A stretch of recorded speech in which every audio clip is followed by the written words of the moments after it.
বন্ধুরা, তাহলে কি সত্যিই ফেঁসে যেতে পারে টিম ইন্ডিয়ার সেমিফাইনাল?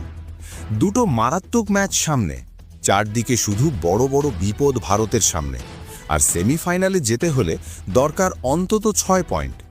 শুনতে হয়তো অতটা ভয়ের লাগছে না, কারণ গ্রুপ স্টেজে তুমি 4টে ম্যাচ খেলেছ, 4টেতেই জিতেছ। কিন্তু ক্রিকেট শুধু পয়েন্ট টেবিল দেখে বিচার করলে হবে না, কিভাবে সব ম্যাচগুলো জিতেছে সেটাও দেখতে হবে। আর সেখানেই একটু চিন্তার জায়গা তৈরি হয়ে গেছে বন্ধুরা। ভারতীয় দল গ্রুপ স্টেজে প্রত্যেকটি ম্যাচ জিতেছে, তাতে কোনো সন্দেহ নেই, কিন্তু ভারতীয় দলের পারফরমেন্স কি সত্যিই চ্যাম্পিয়নদের মতো ছিল? আচ্ছা, একবার ইউএসএ ম্যাচটা মনে করো। ৭৭ রানে 6 উইকেট পড়ে গিয়েছিল। ওই সময় পুরো ম্যাচ হাতছাড়া হয়ে যাওয়ার মতো অবস্থা। সূর্যকুমার যাদব ইনিংসটা না সামলালে বড় বিপদ হতে পারত। ইউএসএর মতো দলের বিরুদ্ধে এতটা চাপে পড়া একটা বিশ্বকাপ চ্যাম্পিয়ন দলের জন্য মানায় না। হয়তোবা জিতেছে, কিন্তু সেই দাপট দেখা যায়নি ভারতীয় দলের। তারপর নেদারল্যান্ডস ম্যাচ, শেষ পর্যন্ত স্কোর ভালো দেখাচ্ছে ঠিকই, কিন্তু একটা সময় রান একদম থেমে গিয়েছিল।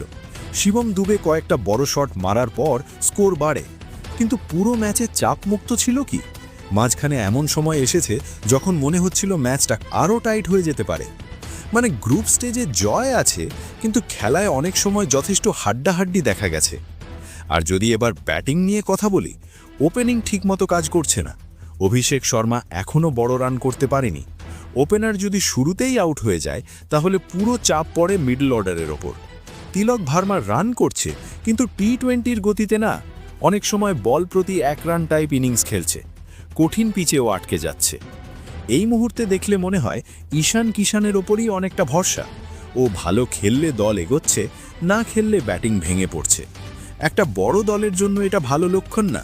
চ্যাম্পিয়ন দল মানে যেখানে 3-4 জন ব্যাটসম্যান ধারাবাহিকভাবে রান করবে, একজন আউট হলেও অন্যজন ম্যাচ ধরে ফেলবে।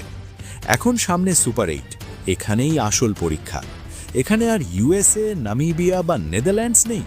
এখানে দক্ষিণ আফ্রিকা, ওয়েস্ট ইন্ডিজ আর জিম্বাবুয়ে। দক্ষিণ আফ্রিকা 4টে ম্যাচ জিতে এসেছে। তারা খুব শক্তিশালী দল, সেটা আমরা সবাই জানি। তাদের বোলিং খুবই শক্তিশালী, ব্যাটিংও ভয়ঙ্কর। ছোট ভুলও তারা ছাড়বে না, যেগুলো ভারত বারবার করছিল ছোট দলের সঙ্গে। ওয়েস্ট ইন্ডিজ টি-20-তে সবসময় বিপজ্জনক। তাদের ব্যাটিং লাইন আপ পাওয়ার হিটিংয়ে ভরা, যে কোনো দিন 200-250 পিটিয়ে করে দিতে পারে। অন্যদিকে এখন আর জিম্বাবুয়েকে কিন্তু আর কম বলা যাবে না, কারণ সবাইকে চমকে দিয়ে অস্ট্রেলিয়ার মতো কঠিন দলকে হারিয়েছে। তারা এখন আত্মবিশ্বাসে ভরপুর। ছোট দল ভেবে নামলে ভুল করবে। মানে এখন থেকে প্রতিটা ম্যাচ ফাইনালের মতো।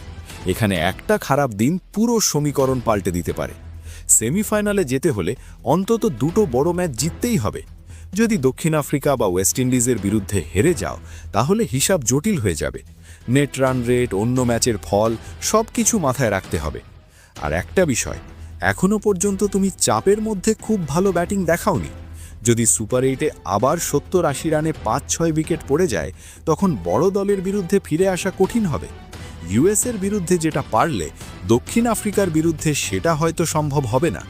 হ্যাঁ, সাম্প্রতিক বছরগুলোতে আইসিসি ইভেন্টে তোমার রেকর্ড খুব ভালো। 2023 বিশ্বকাপের পর খুব কম ম্যাচ হেরেছ, কিন্তু এই টুর্নামেন্টে এখনও পুরো চ্যাম্পিয়ন সুলভ দাপট দেখা যায়নি। জয় আছে, কিন্তু আত্মবিশ্বাসী আধিপত্য কম।